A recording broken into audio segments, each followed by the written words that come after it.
Isolated metabolic reactions in vitro ये living things होते हैं। बी गिवन है रिप्रोडक्शन सिनोनिमस होता है with growth in Chlamydomonas. C given है reproduction is an all inclusive defining characteristics होते हैं लिविंग ऑर्गेनिजम्स के। एंड डी गिवन है जो एक्सट्रिंसिक ग्रोथ होता है इसको it can not be taken as defining property of living organism. तो हमें बताना है अब स्टेटमेंट में से कितने स्टेटमेंट इनकरेक्ट है, यहाँ पे ट्रू नहीं है। ऑप्शन गिवन है 1, 2, 3 या फिर 4। तो सबसे पहले बात करेंगे यहाँ पे की कॉन्सेप्ट के बारे में। तो जो की कॉन्सेप्ट इस क्वेश्चन में यूज किया गया है that is characteristics of living thing. Characteristics of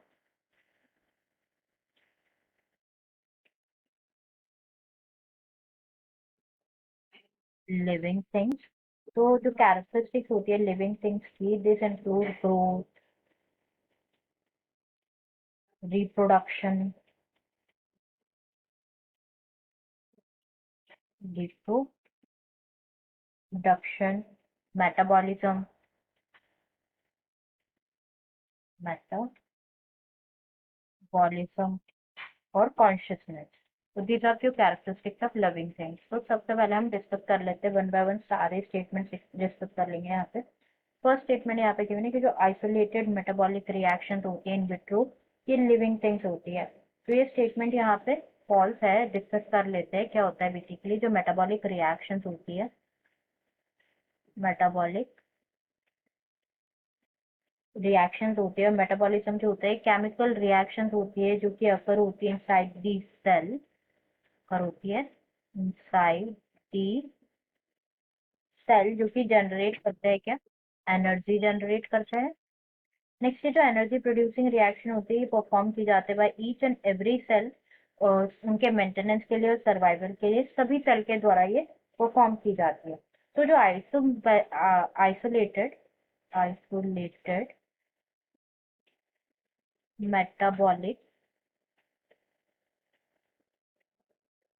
reactions होती है ये अगर होती है outside the cell, outside the cell occur होती है सिंथेटिक मीडियम में, लाइक इन विट्रो अकर होती है in a cell free system. तो ये जो रिएक्शन है ये कैरेक्टरिस्टिक है लिविंग सेल्स की, बट ये लिविंग थिंग्स नहीं होती। ये जो है रिएक्शन ये लिविंग थिंग नहीं होती है, इनको लिविंग रिएक्शंस कंसिडर किया जा सकता है। बट यहाँ पे स्टेटमेंट गिवन है कि isolated metabolic reaction in vitro वो लिविंग थिंग्स होती है, तो इनको लिविंग रिएक्शंस कंसिडर किया जाता है बट ये लिविंग थिंग्स नहीं होता है। नेक्स्ट गिवन है कि जो रिप्रोडक्शन होता है वो सिनोनिमस होता है विद ग्रोथ इन क्लेमाइडोमोनास। तो बात करें रिप्रोडक्शन के बारे में तो क्या होता है, बेसिकली जो यूनिसेलुलर एल्गे होता है, यूनिसेलुलर एल्गे होते हैं, अमीबा होते हैं, अमीबा और यूनिसेलुलर ऑर्गेनिज्म जैसे कि बैक्टीरिया, एल्गे, अमीबा, इनमें क्या होता है जो रिप्रोडक्शन है ये इन्वॉल्व करते हैं। इनमें क्या होता है increase in number of cells, increase in जो सेल्स के नंबर होते हैं वो क्या होता है इंक्रीज होता है, जिसको कंसिडर किया जाता है रिप्रोडक्शन। एंड दस इसीलिए जो है इनमें रिप्रोडक्शन क्या होता है सिनोनिमस होता है विद ग्रोथ। तो ये स्टेटमेंट बिल्कुल ट्रू है। जो क्लेमाइडोमोनास होता है इनमें क्या होता है इन ऑर्गेनिजम्स में रिप्रोडक्शन सिनोनिमस होता है with growth. This statement is true here. Next given है कि जो रिप्रोडक्शन है ये ऑल इंक्लूसिव डिफाइनिंग कैरेक्टरिस्टिक्स है लिविंग ऑर्गेनिज्म के, ये इनकरेक्ट स्टेटमेंट है क्योंकि रिप्रोडक्शन को हम कंसिडर नहीं कर सकते inclusive characters of living organisms, क्योंकि बहुत सारे ऑर्गेनिजम्स हैं जो रिप्रोड्यूस ही नहीं करते, जैसे कि म्यूल्स, स्टेराइल वर्कर बीज होते हैं, स्टेराइल वर्कर बीज होते हैं, इनफर्टाइल ह्यूमंस भी जो होते हैं वो रिप्रोड्यूस कर ही नहीं सकते, तो ये दे कैन नॉट रिप्रोड्यूस, इसीलिए जो रिप्रोडक्शन है उसको कंसिडर नहीं किया जा सकता all inclusive defining feature of living organism. तो ये स्टेटमेंट इनकरेक्ट हो गया यहाँ पे। तो गिवन है कि reproduction all inclusive defining characteristics है लिविंग ऑर्गेनिज्म की। एंड नेक्स्ट गिवन है एक्सट्रिंसिक ग्रोथ जो होती है उनको कंसिडर नहीं किया जाता है defining property of living organism. तो यहाँ पे जो डिफाइनिंग प्रॉपर्टीज है दैट इज ग्रोथ के बारे में डिस्कस कर लेते हैं। Extrinsic growth is not the characteristic of living thing, the growth जो है कैरेक्टरिस्टिक है। तो सभी ऑर्गेनिजम्स जो है ग्रो करते हैं, इंक्रीज इन मास और इंक्रीज इन नंबर जो होता है इंडिविजुअल्स का, ये ट्विन कैरेक्टरिस्टिक्स है, ग्रोथ के ट्विन कैरेक्टरिस्टिक्स है। तो मल्टीसेलुलर ऑर्गेनिज्म जो होते हैं ये ग्रो करते हैं सेल डिविजन के थ्रू।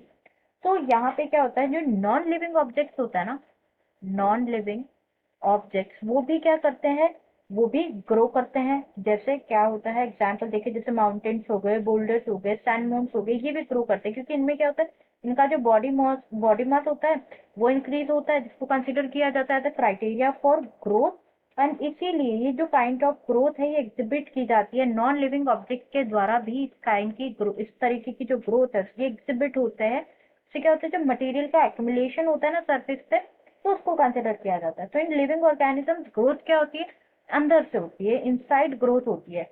इसीलिए जो ग्रोथ है ना, ग्रोथ को कंसिडर नहीं किया जा सकता है defining property of living organism. The statement is growth can not B taken as a defining property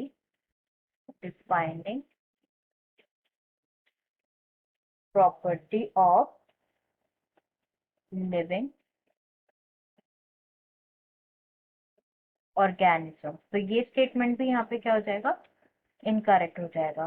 तो हमें यहाँ पे बताना कितने स्टेटमेंट्स ट्रू नहीं है। तो जो स्टेटमेंट्स यहाँ पे ट्रू नहीं है वो 3 स्टेटमेंट्स है, इसलिए करेक्ट आंसर हमारा ऑप्शन 3 हो जाएगा। I hope you understood it well.